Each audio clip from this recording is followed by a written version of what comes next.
Hello student, आप सबका स्वागत है आपके अपने चैनल एकलव्य गुरुकुल में।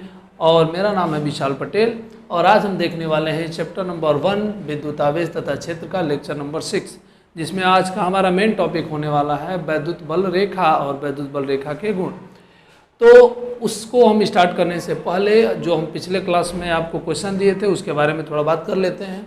हमने कहा था कि एक समबाहु त्रिभुज है जिसका लेंथ है a, ठीक है, और यहाँ पे चार्ज प्लस क्यू, यहाँ पे भी प्लस क्यू, यहाँ पे भी प्लस क्यू, बट हमने कहा था कि किसी एक कोने पे आपको वैद्युत क्षेत्र निकालना है। तो यहाँ पे जो रहेगा उसको हम 0 मानते हैं।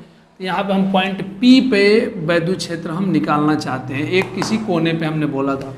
तो आपको मालूम है कि प्लस की वजह से जो वैद्युत क्षेत्र का डायरेक्शन होता है वो क्या होता है, अवे होता है, दूर होता है। तो हम इसको दूर की तरफ इस साइड में बनाएंगे, ठीक है। यहाँ भी प्लस क्यू है तो प्लस क्यू की वजह से यहाँ भी क्या होगा, वैद्युत क्षेत्र इससे दूर होगा। तो इधर भी हम वैद्युत क्षेत्र का डायरेक्शन इधर बनाएंगे।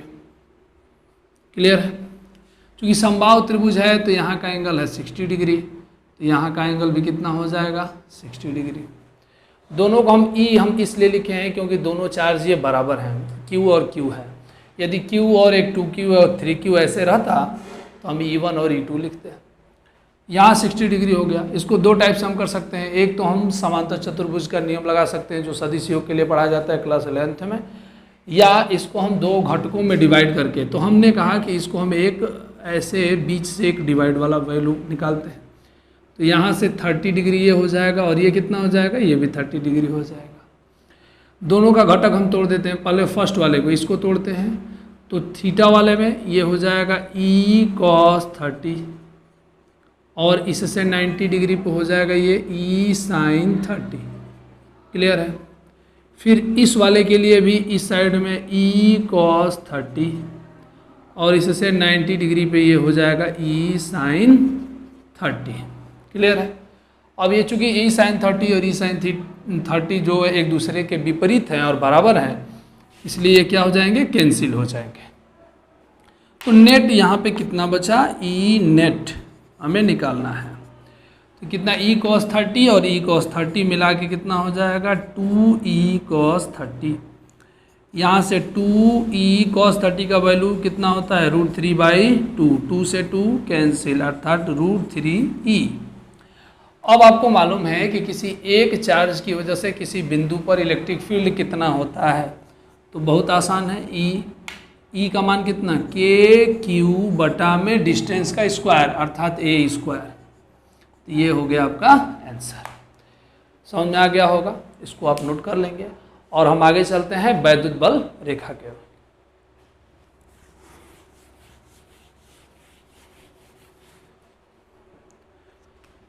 तो हम देखते हैं वैद्युत बल रेखा। वैद्युत बल रेखा। अब वैद्युत बल रेखा क्या होता है, तो वैद्युत बल रेखा वैद्युत क्षेत्र में खींची गई वह निष्कोण वक्र रेखा है। इसको हम चाहें तो लिख भी सकते हैं। आप देखिए वैद्युत बल रेखा क्या होता है, वैद्युत क्षेत्र में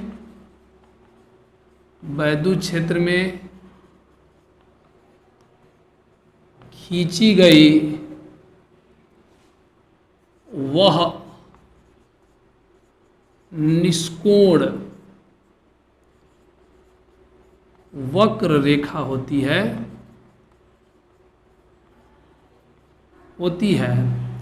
जिस पर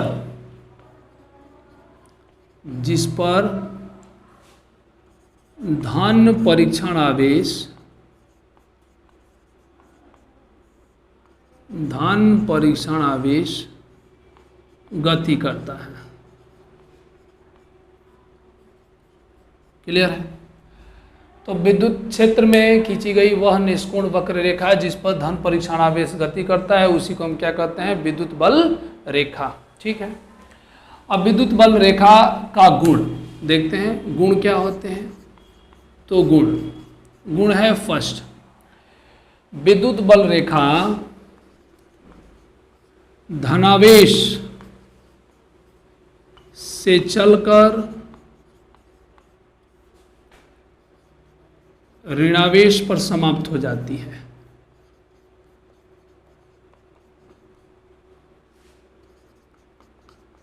समाप्त होती है। ठीक है, विद्युत बल रेखा क्या होती है? धनावेश से चलती है, ऋणावेश पर समाप्त हो जाती है, अर्थात धनावेश से निकलती है, ऋणावेश पे समाप्त हो जाती है।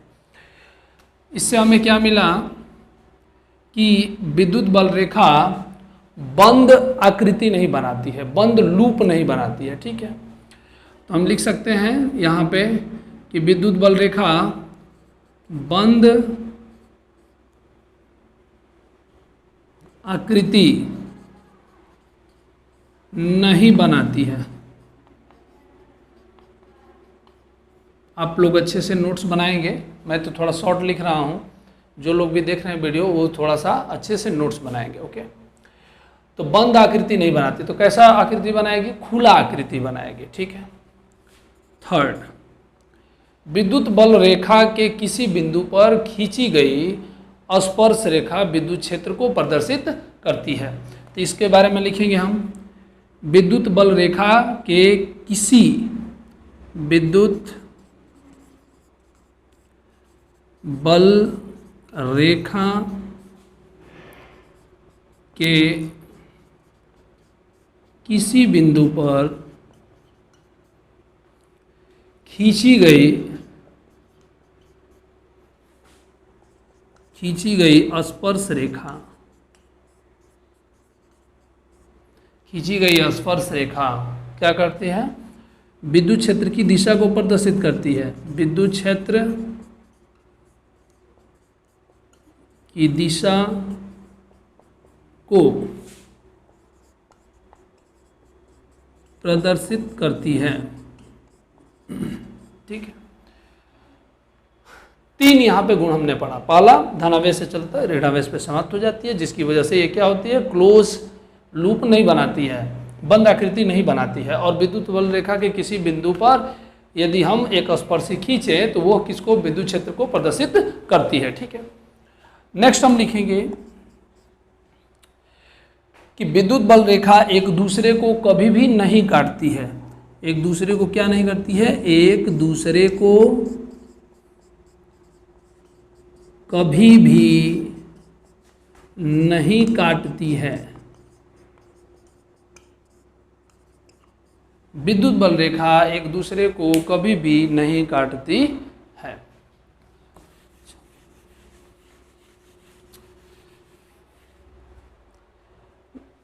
नेक्स्ट गुण देखेंगे, गुण नंबर 5।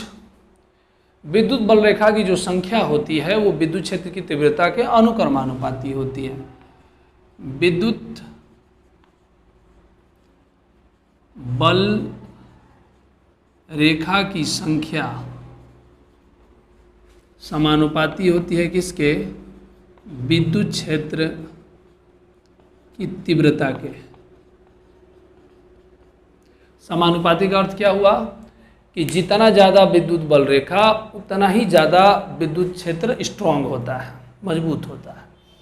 इसीलिए यहाँ पे जब भी हम लोग डायग्राम बनाते हैं, डायग्राम में हम दिखाएंगे आपको, जैसे यहाँ पे हमने कहा कि एक प्लस चार्ज है, एक यहाँ पे माइनस चार्ज है, तो प्लस चार्ज और माइनस चार्ज, तो हमने कहा कि यहाँ से जब हम बनाते हैं तो ऐसे जाता है, विद्युत बल रेखा ऐसे होती है।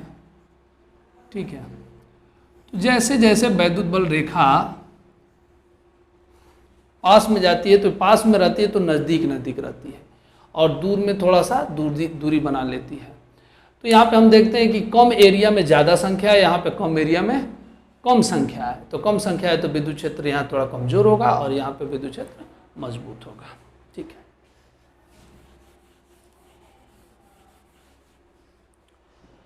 एक दो गुण और हैं जिसके बारे में और जान लेते हैं हम लोग। विद्युत बल रेखा किसी पृष्ठ से अभिलंबवत निकलती है और अभिलंबवत ही समाप्त होती है। पृष्ठ से अभिलंबवत निकलती है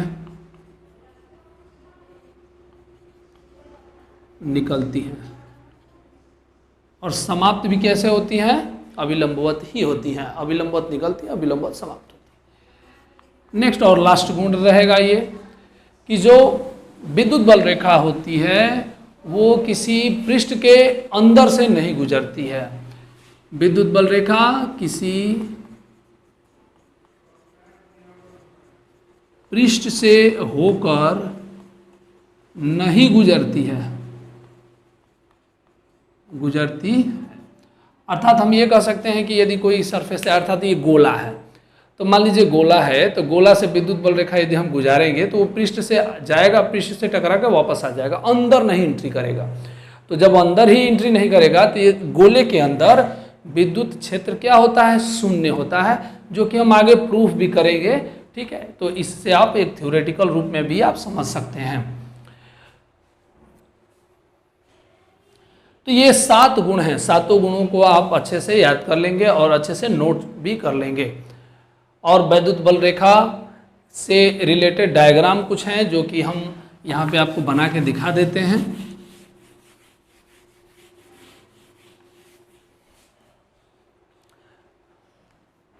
जैसे देखिए, प्लस वाला आप जानते हो, प्लस में क्या होता है, बाहर की तरफ निकलता है।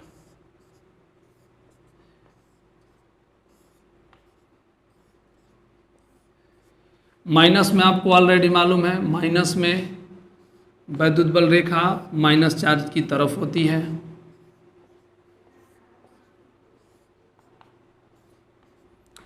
एक प्लस है और एक माइनस है, तो वैद्युत बल रेखा प्लस से निकलती है, माइनस की तरफ जाती है।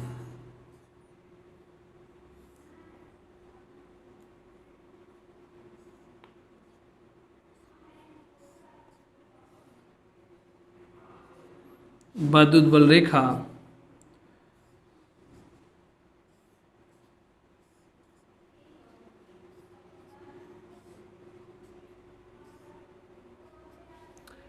प्लस से निकलती है और माइनस की तरफ जाती है। और रिप्रेजेंटेशन आप बना सकते हैं, प्लस और माइनस दोनों को एक साथ, यहाँ पे प्लस प्लस आप रख के एक बार बना लीजिए, एक बार माइनस माइनस रख के बना दीजिए। तो इस तरीके से आज का हमारा पूरा टॉपिक समाप्त हो गया, वैद्युत बल रेखा का एंड वैद्युत बल रेखा के गुण का। अगले टॉपिक में हम पढ़ने वाले हैं विद्युत द्विध्रुव आघूर्ण और विद्युत द्विध्रुव के बारे में, इलेक्ट्रिक डाइपोल के बारे में। धन्यवाद।